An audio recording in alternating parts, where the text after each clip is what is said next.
थोड़ा सा लाइट की प्रॉब्लम है, लेकिन अगर आवाज आते रहेगा तो मेरे को समझ में आएगा मेरे भाई लोग अभी भी यहीं पर है। चलेगा? थैंक यू दोस्तों। समय का आपका अभाव है काफी, सीधा पॉइंट की बात की जाए। चलेगी? आवाज नहीं आ रही है? चलेगा? दोस्तों एक सामान्य परिवार से हूं, बहुत अच्छा फैमिली बैकग्राउंड इतना स्ट्रॉन्ग तो नहीं रहा, लेकिन सिर्फ एक सपने जरूर थे कि जो भी काम करना है बड़ा करना है। क्योंकि सामान्य रूप से हर आदमी अपनी आजीविका के लिए काम तो जरूर करता है, लेकिन सामने में एक बड़े सपने की जब बात की जाती है तो हर आदमी बाद में ये बोल देता है मेरे सपने तो सपने ही रह सकते। मैं उनसे पूछता हूँ क्यों रह सकते, कि आपने उनके लिए काम किया था? हर परिवार में, इवन मैं खुद अपने परिवार में इस चीज को सुनता आया हूँ, हर मध्यवर्गीय परिवार वाले इस चीज को सुनते आए कि मैं अपने बच्चों के लिए जी रहा हूँ। हर माँ बोलते हैं मैं अपने बच्चों को पढ़ा रहा हूँ उनकी शिक्षा के लिए और उनके खुशी के लिए जी रहा हूँ। कुछ दिन के बाद उस बच्चे की शादी हो जाती है, वो बच्चा अपने बच्चे को यही चीज बोलता है कि मैं अपने बच्चे के लिए जी रहा हूँ, मैं उसकी शिक्षा के लिए जी रहा हूँ। सही है? उसके बच्चे की शादी हो जाती है, फिर वो बच्चा क्या बोलता है? मैं अपने बच्चों के लिए जी रहा हूँ, मैं अपने परिवार की खुशी के लिए जी रहा हूँ। सही है भाई? मैं ये पूछता हूँ आखिर बंदर से हम इंसान बन गए, आखिर जिया कौन? सब एक दूसरे के लिए जी रहे था कि जिया कौन? सपने किसके पूरे हुए? हुए किसी के? तो भैया ऐसी शिक्षा पद्धति को क्यों मानते हो यार? क्यों मानते हो ऐसी शिक्षा पद्धति को? दोस्तों आज से लगभग 5 साल पहले मैंने एक मैगजीन पढ़ा था जिसमें रिटायरमेंट एक शब्द लिखा था।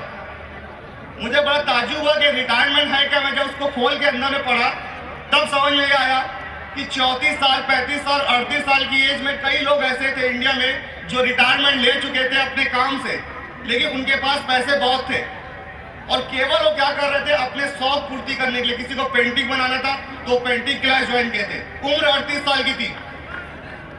कुछ ऐसे लोग थे जिनको तैरने या स्विमिंग का शौक था तो वो उसकी क्लास ज्वाइन किए थे।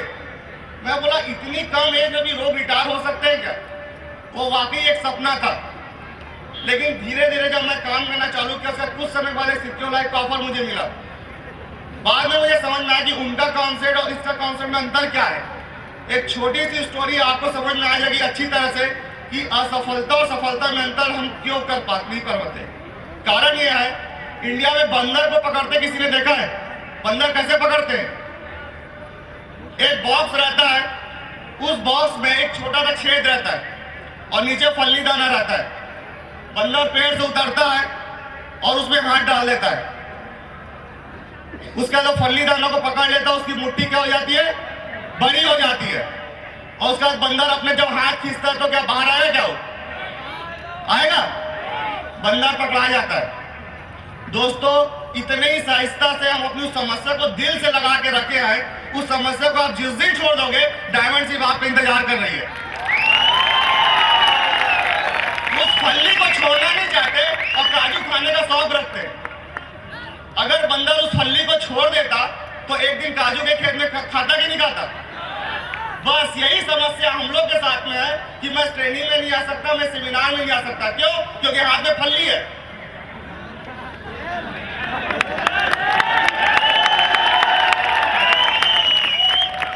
फल्ली छोड़ेंगे? दोस्तों आज से 3.5 साल पहले मैंने उस फल्ली को छोड़ दिया। अगर आजादी चाहिए तो गुलामी को छोड़ना पड़ेगा। अगर ज्यादा पैसे चाहिए तो कहां काम करना पड़ेगा? जहां पैसे ज्यादा आते हैं। दोस्तों मैंने जब 3.5 साल पहले अपने सफर जब चालू किया तो निश्चित रूप से इतने बड़े सपने तो नहीं थे, लेकिन अपलाइन के साथ रहते रहते और सिस्टम के ताकत से धीरे धीरे मुझे समझ में आ गया कि अगर 3.5 साल 3 साल पूरी ईमानदारी से अगर मैं काम करता हूं तो ये सिस्टम में इतना दम है कि आज 27 साल की एज में दोस्त मैं रिटायर हो चुका हूं।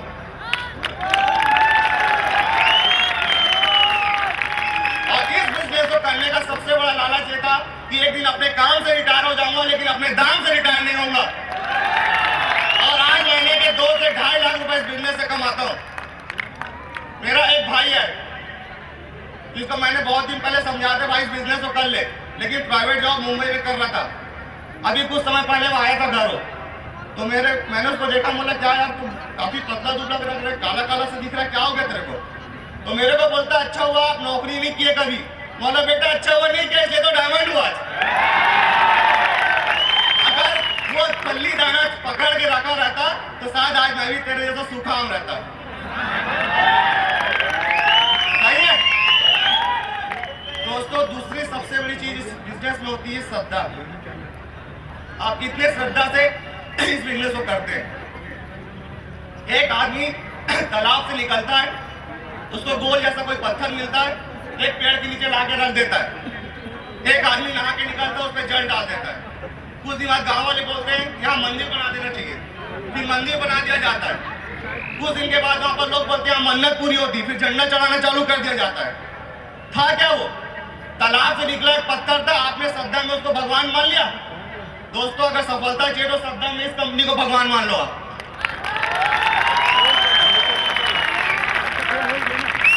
कभी भी जिंदगी सफल तब हो सकती है जब आप एक मैदान में या एक उसमें नाव में रहेंगे।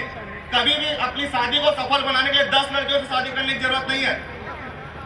और इस बिजनेस में अगर सफल होना है ना तो 10 कंपनी की जरूरत नहीं दोस्तों, एक कंपनी बहुत है।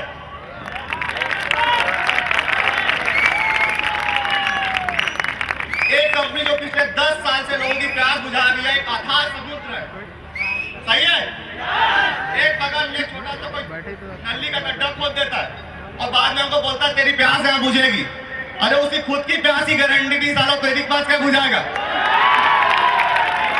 ऐसे भ्रमित करने वाले ड्रीम किलर आपको मिलेंगे, लेकिन 3.5 साल तक यहाँ लगा रहा इसी नाम से, क्योंकि मालूम था सामने मंजिल दिख रही है।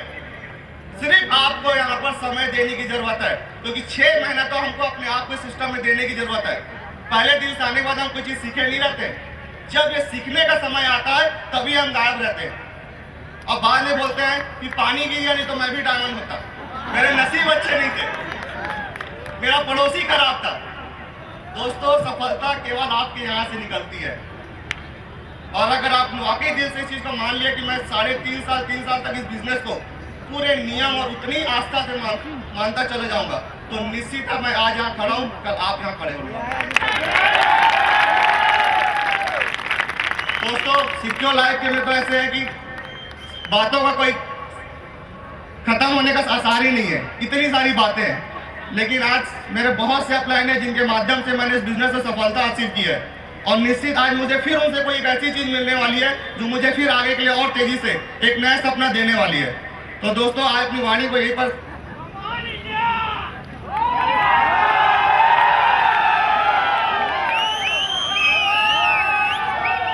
Thank you. जलवा में जलवा मनाने वाले दोस्तों को नमस्कार। क्या वाकई जलवा मना रहे? दोस्तों थोड़ा सा लाइट की प्रॉब्लम है, लेकिन अगर आवाज आते रहेगा तो मेरे को समझ में आएगा मेरे भाई लोग अभी भी यहीं पर है। चलेगा? Thank you. दोस्तों समय का आपका अभाव है काफी, सीधा पॉइंट की बात की जाए, चलेगी? आवाज नहीं आ रही है, चलेगा? दोस्तों एक सामान्य परिवार से हूं,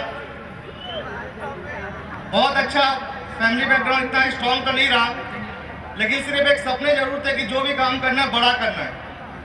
क्योंकि सामान्य रूप से हर आदमी अपनी आजीविका के लिए काम तो जरूर करता है, लेकिन सामने में एक बड़े सपने की जब बात की जाती है तो हर आदमी बाद में ये बोल देता है मेरे सपने तो सपने ही रह सकते। मैं उनसे पूछता हूँ क्यों रह सकते? कि आपने उनके लिए काम किया था? हर परिवार में, इवन मैं खुद अपने परिवार में इस चीज को सुनता आया हूँ, हर मध्यवर्गीय परिवार वाले इस चीज को सुनते आए कि मैं अपने बच्चों के लिए जी रहा हूँ। हर माँ बोलते हैं मैं अपने बच्चों को पढ़ा रहा हूँ उनकी शिक्षा के लिए और उनके खुशी के लिए जी रहा हूँ। कुछ दिन के बाद उस बच्चे की शादी हो जाती है, वो बच्चा अपने बच्चे को यही चीज बोलता है कि मैं अपने बच्चे के लिए जी रहा हूं, मैं उसकी शिक्षा के लिए जी रहा हूं। सही है? उसके बच्चे की शादी हो जाती है, फिर वो बच्चा क्या बोलता है? मैं अपने बच्चों के लिए जी रहा हूं, मैं अपने परिवार की खुशी के लिए जी रहा हूं। सही है भाई? मैं ये पूछता हूं आखिर बंदर से हम इंसान बन गए, आखिर जिया कौन? सब एक दूसरे के लिए जी रहे था कि जिया कौन? सपने किसके पूरे हुए? हुए किसी के? तो भैया ऐसी शिक्षा पद्धति को क्यों मानते हो यार? क्यों मांगते हो ऐसी शिक्षा पद्धति को? दोस्तों, आज से लगभग 5 साल पहले मैंने एक मैगजीन पढ़ा था जिसमें रिटायरमेंट एक शब्द लिखा था।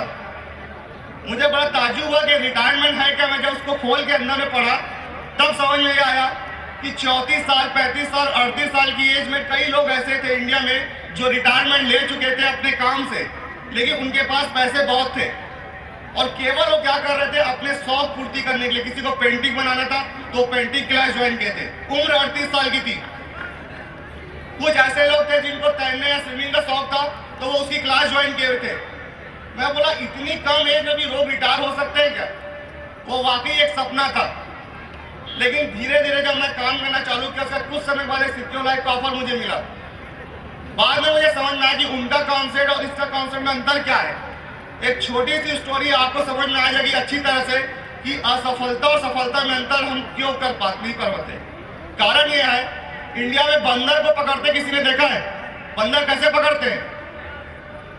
एक बॉक्स रहता है, उस बॉक्स में एक छोटा सा छेद रहता है और नीचे फल्ली दाना रहता है। बंदर पेड़ से उतरता है और उसमें हाथ डाल देता है। उसके बाद फल्ली दाना को पकड़ लेता है, उसकी मुट्ठी क्या हो जाती है? बड़ी हो जाती है। और उसके बाद बंदर अपने जब हाथ खींचता है तो क्या बाहर आएगा? क्या वो आएगा? बंदर पकड़ा जाता है।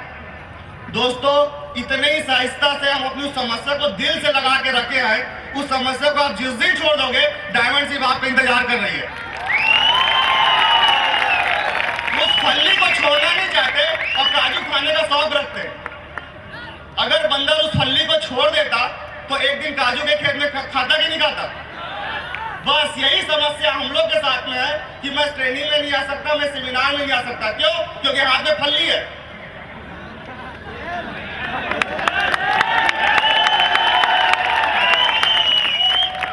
फल्ली छोड़ेंगे? दोस्तों, आज से 3.5 साल पहले मैंने उस फल्ली को छोड़ दिया। अगर आजादी चाहिए तो गुलामी को छोड़ना पड़ेगा। अगर ज्यादा पैसे चाहिए तो कहां काम करना पड़ेगा? जहां पैसे ज्यादा आते हैं। दोस्तों, मैंने जब 3.5 साल पहले अपने सफर जब चालू किया तो निश्चित रूप से इतने बड़े सपने तो नहीं थे, लेकिन अपलाइन के साथ रहते रहते और सिस्टम की ताकत से धीरे धीरे मुझे समझ में आ गया कि अगर 3.5 साल 3 साल पूरी ईमानदारी से अगर मैं काम करता हूं तो ये सिस्टम में इतना दम है कि आज 27 साल की एज में दोस्त मैं रिटायर हो चुका हूं।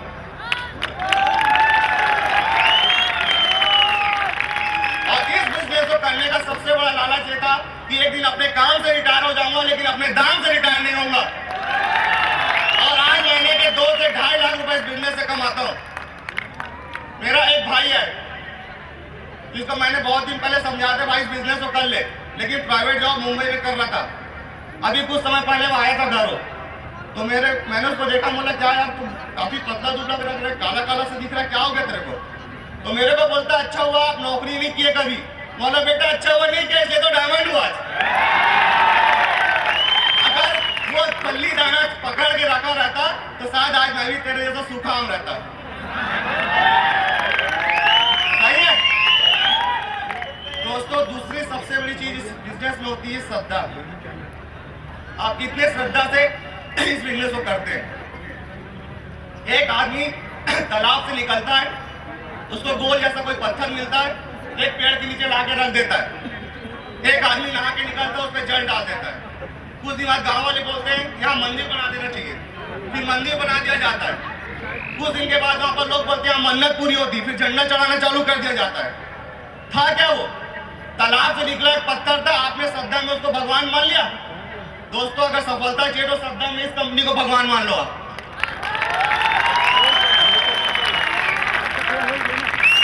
कभी भी जिंदगी सफल तब हो सकती है जब आप एक मैदान में या एक उसमें नाव में रहेंगे। कभी भी अपनी शादी को सफल बनाने के लिए 10 लड़कियों से शादी करने की जरूरत नहीं है। और इस बिजनेस में अगर सफल होना है ना तो 10 कंपनी की जरूरत नहीं दोस्तों, एक कंपनी बहुत है।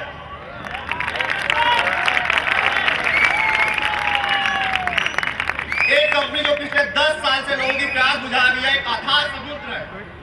सही है? एक बगल में छोटा सा कोई नली का गड्ढा खोद देता है और बाद में हमको बोलता है तेरी प्यास यहाँ बुझेगी। अरे उसकी खुद की प्यास की गारंटी नहीं, सालों तेरी प्यास क्या बुझाएगा? ऐसे भ्रमित करने वाले ड्रीम किलर आपको मिलेंगे, लेकिन 3.5 साल तक यहाँ लगा रहा इसी नाम से, क्योंकि मालूम था सामने मंजिल दिख रही है। सिर्फ आपको यहाँ पर समय देने की जरूरत है, क्योंकि 6 महीना तो हमको अपने आप को सिस्टम में देने की जरूरत है। पहले दिन से आने के बाद हम कुछ चीज सीखे नहीं रहते, जब ये सीखने का समय आता है तभी हम गायब रहते हैं। अब बाद में बोलते हैं कि पानी गिर नहीं तो मैं भी डायमंड होता, मेरे नसीब अच्छे नहीं थे, मेरा पड़ोसी खराब था। दोस्तों, सफलता केवल आपके यहाँ से निकलती है, और अगर आप वाकई दिल से इस चीज को मान लिया कि मैं 3 साल तक इस बिजनेस को पूरे नियम और उतनी आस्था से मानता चले जाऊंगा, तो निश्चित है मैं आज यहाँ खड़ा हूँ, कल आप यहाँ खड़े होंगे। दोस्तों, सिक्योर लाइफ के में तो ऐसे है कि बातों का कोई खत्म होने का आसार ही नहीं है, इतनी सारी बातें हैं। लेकिन आज मेरे बहुत से अपलाइन है जिनके माध्यम से मैंने इस बिजनेस में सफलता हासिल की है, और निश्चित आज मुझे फिर उनसे कोई एक ऐसी चीज मिलने वाली है जो मुझे फिर आगे के लिए और तेजी से एक नया सपना देने वाली है। तो दोस्तों, आज अपनी वाणी को यहीं पर संयम देना चाहूंगा। Wish you all the best and good amen. Thank you.